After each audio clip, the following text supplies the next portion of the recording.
Hi, I'm Jim N4BFR. Here's today's COVID-19 update for Wednesday, and this is a big one. It's the 200,000th case edition of the COVID-19 metric update for Georgia. So we'll go right into the numbers here. Today's report. If you look down on the bottom left, you'll see 201,713. That is the total number of cases we have had in Georgia since the start of the pandemic, and we're going to call that right around March 10th or so. So,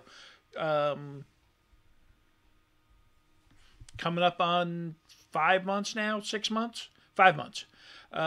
We made it to 200,000. So, we are certainly seeing more than our share of impacts today. Let's go through the daily numbers and the weekly numbers, the daily numbers and the trends as normal.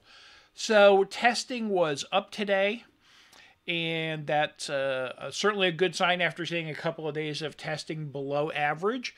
We passed the 30,000 test milestone, and really that should be our goal going forward. I would think we would want to see tests continue to be around that area.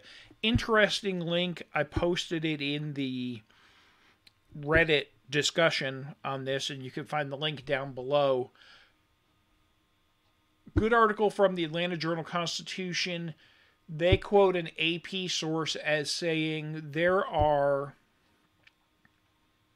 reduced numbers of tests because people are just getting COVID weary and feel like if it takes 4 days to get a test and 4 days to get results, they'll be through it in time and it doesn't really make a difference. So that could be driving some of our testing volumes right now, but we did not see that today for sure. We saw one of our healthier testing days overall.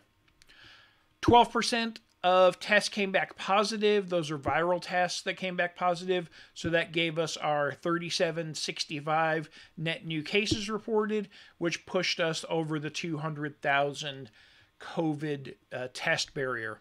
If you look at this from a national perspective, right now the only areas that have more COVID-19 cases than Georgia are California, Texas, Florida,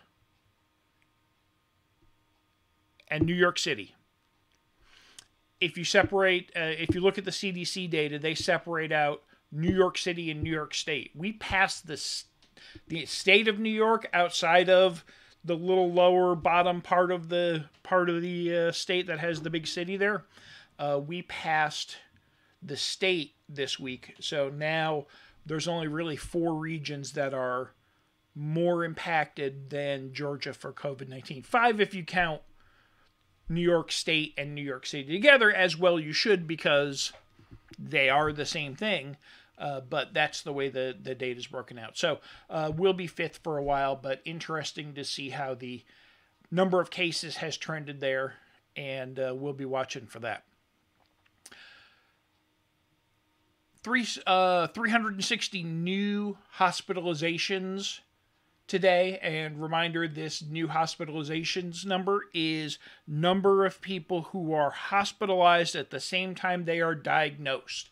So when the test comes back and you're positive and you go in the hospital all that same day, that's when you get on that list.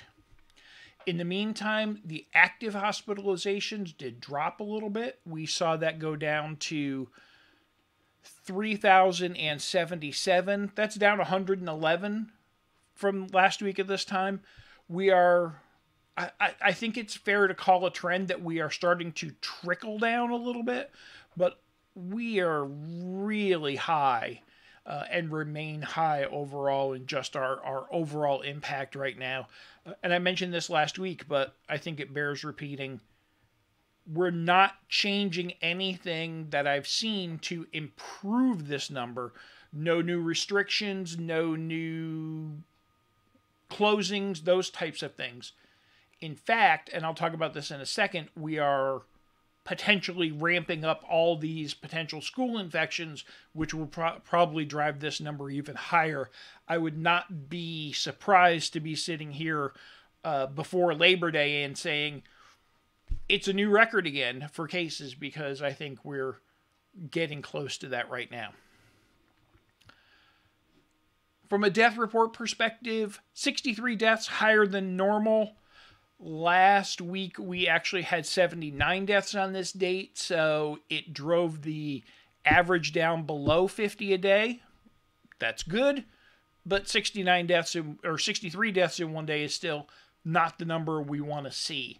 And the consistency of that is really lacking if you look at the data, how it's been bouncing around. Much like new hospitalizations per day, this is a very manual metric. The GMA active hospitalizations, I'll use that as the counterexample to that. Basically, at some point in the morning, they call every hospital and say, how many COVID cases today? And that's that number. For deaths, they don't get it that way. They get it through death reports and reporting through the Department of Public Health, so it's harder to keep that data accurate, which is why it's a lot more important to watch 7-day trends on things like that. So right around 50 is where we're at from our deaths reported today. Did not have any updates on CCU capacity today. As of 4:30, they still haven't published that. I think that was the same thing last Friday or last Wednesday. Maybe the guy on Wednesday has a late meeting or something like that, so we don't get to see that data until later on. Not a great day. We're going to have 2 more milestones come up. We're going to hit a hospitalization milestone of 200,000, and we're going to hit a death milestone of 4,000 later this week. So there's your kind of percentages in a nutshell, right? 200,000 cases.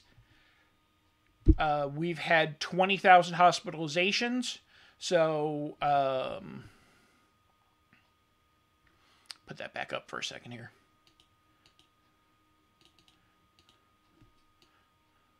200,000 cases, 20,000 hospitalizations, so nearly 1 in 10 cases gets hospitalized, and then about 1 in 50 cases dies. That's where we're at today from a percentage perspective on COVID-19.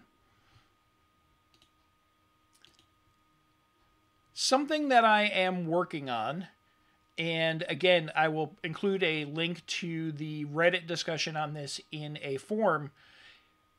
I just referred back a second ago to say we're not doing things that are slowing down the spread. Back to school is going to be something that actually ramps up the spread. So what I'm starting to try and do, and I could use help here because this is going to need to be crowdsourced, is keep a list of all the reports we've seen of various activities. So I think by now everybody's seen the couple of pictures from Cherokee County of the kids outside the high school, and all the seniors are unmasked and those kind of things. I was able to find 17 reports of that so far. Various things like in Houston County, you can't be valedictorian if you are a virtual student. So they're driving kids back to school that way, which could potentially lead to more infections. In football teams, we're starting to see cases. There were 260 cases in Gwinnett County teachers before the school even opened up. So I think it's going to be important to keep an eye on that a little bit. If you can help crowdsource some data from that from your part of the state, would love for you to post and just let me know so we can keep tracking some of these. So when we see outbreaks a little bit further down the road, we're able to tie these back a little bit better. So call it our own little contact tracing as it relates to school issues. So that's a start that I've made on it. If you've got any feedback, if you can help gather data, let me know, and I'm glad to have your participation. Always looking forward to that. On to the full pandemic numbers. So once a week I publish the numbers that show what we've been doing from a full pandemic perspective. And I think the couple of things that I pulled out of here, if I look at this first slide here, it's a little easier to see that peak of new case reports coming in and falling down a little bit. So I talked yesterday about, hey, we're down 6% over blah, blah, blah. But it does kind of start to show that there's a little crest here. It'll be interesting to see if this levels out or not. I think this doesn't show today's data, which would have brought it back up a little bit. And I think our testing being lower has an impact as well. So it's all going to be a chicken and egg thing, but I want to at least show and give this different view, because sometimes your eye just catches it differently. We do see the positive rate kind of same thing, trending down, except for the last 2 days. So maybe that's a good thing as well. New hospitalizations per day, though, really has stayed pretty flat over the last couple of weeks. Another one to watch out for, but again, as I just said, that is a trailing indicator. The other data that we track right now is the death data. One interesting piece on the mortality rate is we did briefly go under 2% death rate, which, hey, that's great. And we've heard that all these new cases, fewer people are dying. But yesterday was an inflection point.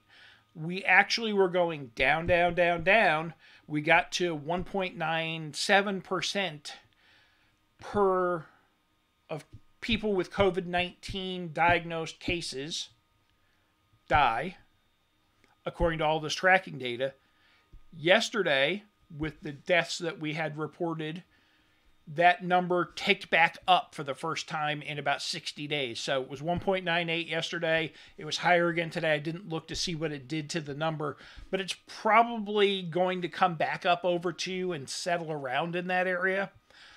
Maybe it will go back down if we get a lot of students with cases, because we have seen that cases among younger people do not seem to have as many fatalities.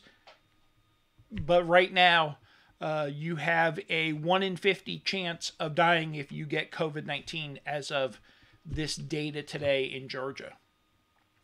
Capacity in use remains in the 85 to 87% range, and it has for the last couple of days.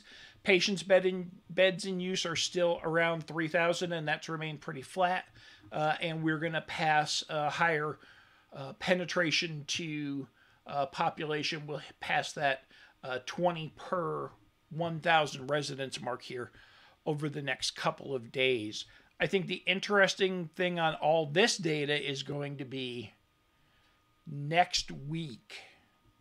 Yeah, next week, Governor Kemp is required, I'll put into words because I don't know how much enforcement there is in this, but the U.S. House has submitted their request for information for Governor Kemp to provide what are we doing about the pandemic. And as you can see, our numbers have been pretty flat. We all know from our experience in watching this, there have been no changes in what Georgia says we can do and can't do, and mask mandates and lawsuits, and we all know those kind of things. So it will be interesting to see with these kind of numbers what that becomes and what that message becomes. Some may say herd immunity, but we did the math the other day in one of the threads, and really it would take another year at this rate, and assuming that only half the cases are diagnosed, to get to 20%, which is minimal herd immunity. In the meantime, another, I think it was 10,000 or more would die in the same time. So that's not a good thing. We got to keep an eye on it. We'll be doing that. But interesting to think about previews of coming attractions and things that are coming up as we watch the COVID-19. One more slide for today, one more chart I want to show, and that is how are we doing versus the federal guidelines. So the federal guidelines say we should be trying to maintain cases per 100,000 residents below 100. Right now we are at 220 something, 230, right in that level, and we've been in the red since mid-June, and it doesn't look like we're going anywhere fast. The percentage positive of tests is rolling down. That goes back to the discussion we had earlier in the video about, are we testing as much as we should? Is there testing fatigue at this point? You can even go so far as to say, does testing fatigue work in people's favors, right? Oh, if I'm not going to go get tested, that's fewer cases. We've heard people, certainly on the federal level, say, why don't we stop testing because that's the only reason we have cases. So it's hard to explain. An interesting, someone shared with me today, an interesting article in the Wall Street Journal that basically said, if we're going to treat this like a war, we should treat it like a war and make a mission to say, we're going to mobilize our universities, and in the next 4 weeks, everyone is going to be tested.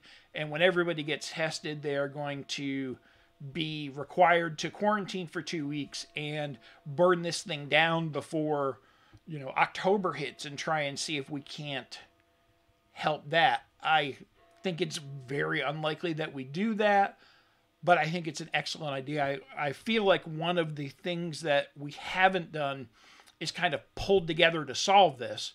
In fact, we've done exactly the opposite. We've become polarized where it's either just like the flu, so leave me alone, I don't want to talk about it, or, everybody should be locked down forever, and where's my go kit and my pandemic bag? I'm going to go in the woods and dig a hole.